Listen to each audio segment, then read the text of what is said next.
Statehouse. I am here with Anna or Judy. I don't know. I call her Judy, but she's got either one. But I'll let her introduce herself and tell you what she's doing here. But she's been an activist for many, many years now, and I appreciate her coming out here. But why are you out here today? Right now, I have 5 grandkids on dcyf custody, and they're going through trial without the mother there. And it's like, I feel that that should not happen.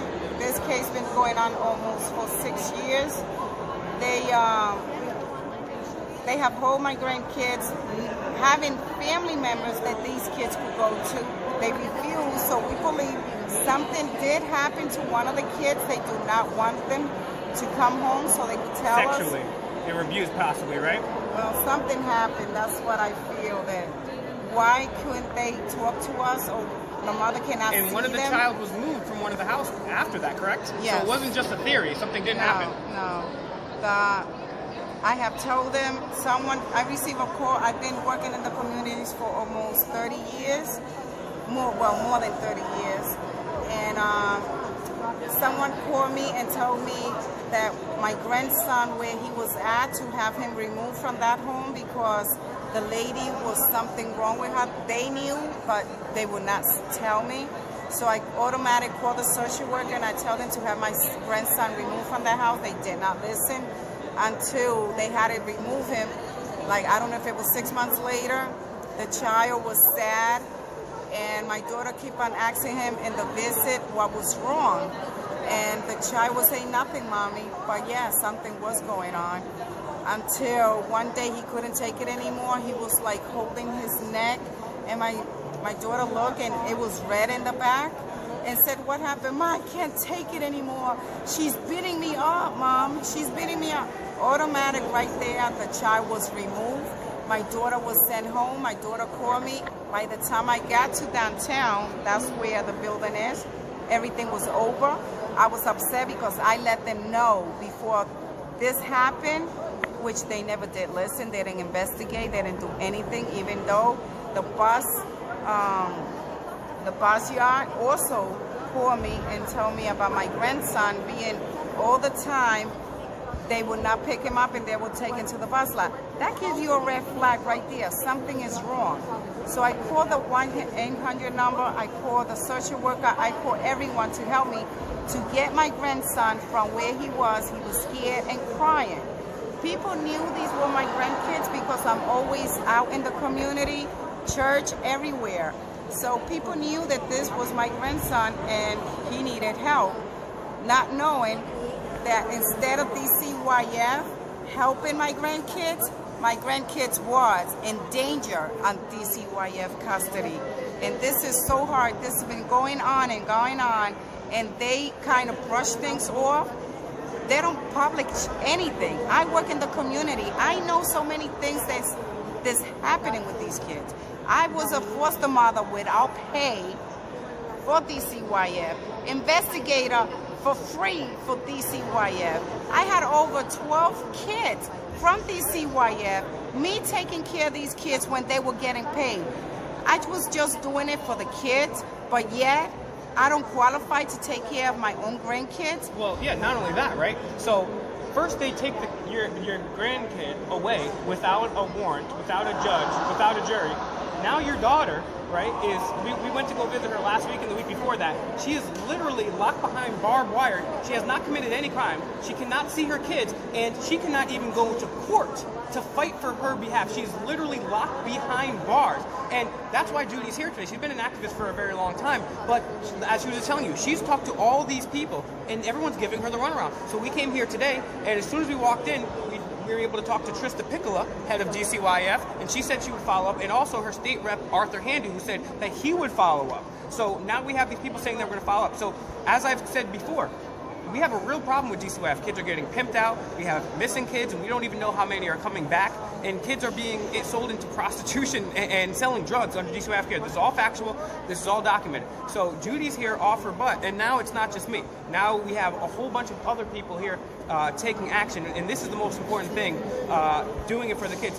So what I would suggest, I don't know any final words from you too, but I say that we all have to start emailing our state reps and making this a priority. I'm going to work with a couple legislators to see if we can get a bill going out there. I don't think the government's going to be the way to solve this, but it'll put some pressure on it. What do you think people can do to maybe help you out in this situation? Or what do you think? Do you think they should call their reps? What do you think can people do? Should they get down here with you too? I mean, what can people do to help you out?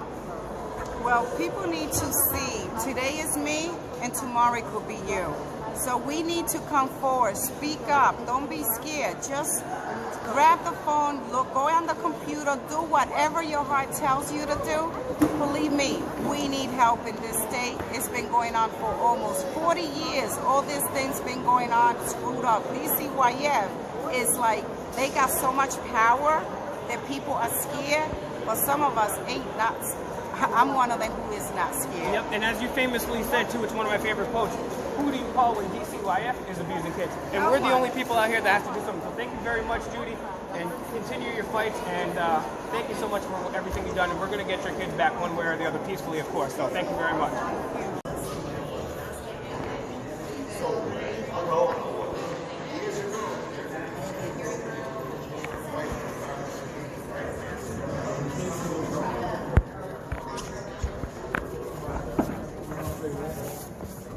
Hey Pat, good to see you again. How are you? That's a great suit. Thank you very much. Can I just ask you a question? Why did you oppose a bill that would prohibit teachers from having sex with students? Or am I mistaken in that? Where did you buy it? I bought it at H&M, but what about teachers having sex with their students? I bought this at Macy's. That's interesting. Well, why would you? This seems. I mean, this is already on the internet, and a lot of people have seen this. So compared to so this it's suit okay. to that so suit, it's okay to have. You want to comparing talk about this suit suits to that suit. when you oppose a bill that would allow teachers to have sex with the did students. you have to get it tailored? What kind of pervert would do that, sir? So you have to have that did you kind have of to a get it heart to do tailored? it. I did not. But what did you get the See, suit I tailored? had to get this tailored.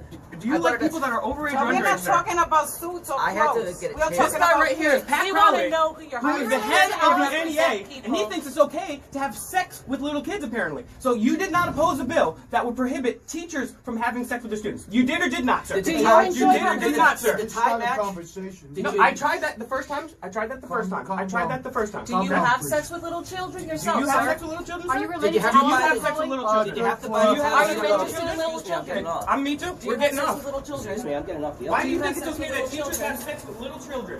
Sir, is it okay? Do you think it's Vulnerable okay? children. What kind of sick freak thinks it's okay to have sex with little kids, sir? Can you just answer my question, sir?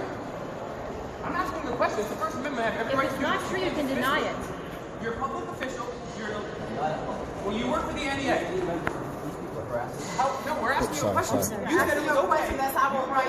I'm going to let you go, but I want the answer. You're a psycho, you're sick, you must be a rapist. Prohibit teachers from having sex with the students. Why are you obsessed with what I look like? Are you attracted to me, sir? I'm over 18.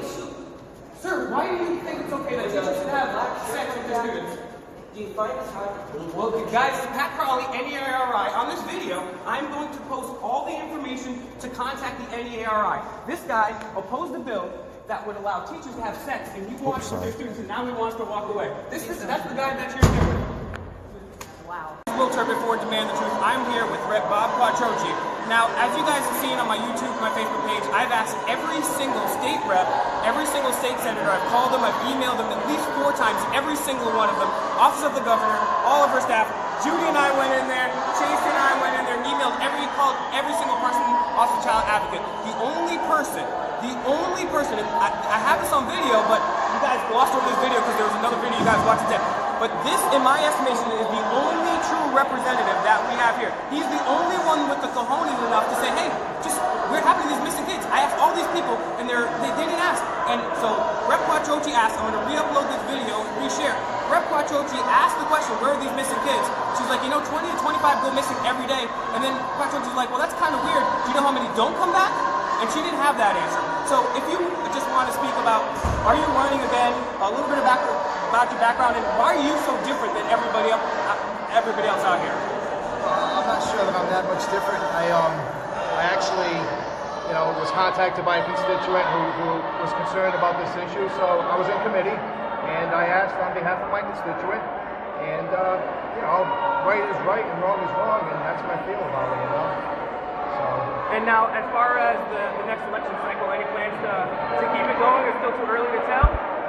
Well, yeah, no, I'll be running again for sure. I am a believer in term limits, so I'll say that. And you know, we're told not to commit to that because we may want to keep continuing our work, but I do believe in term limits. So at the appropriate time, you know, I'll be passing the baton. All right, one last question.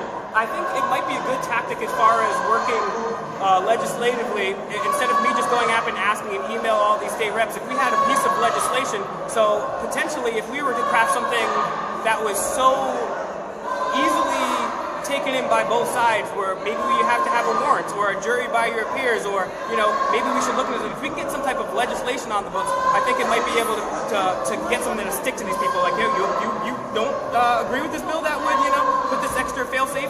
What do you think about putting legislation out there? I mean, I'll consider anybody's legislation. I've taken many proposals and said, sure, let's bring it and see if we can draft it up. I'm not an attorney, so you know what's presented to me, I give to our legal staff, and you know they draw it up and go from there. But yeah, absolutely. Well, thank you very much. This guy is a great guy. Please vote for this guy next time around. Support this guy because we don't have very many of them on the Hill. So thank you very much. Rep Quattrochi.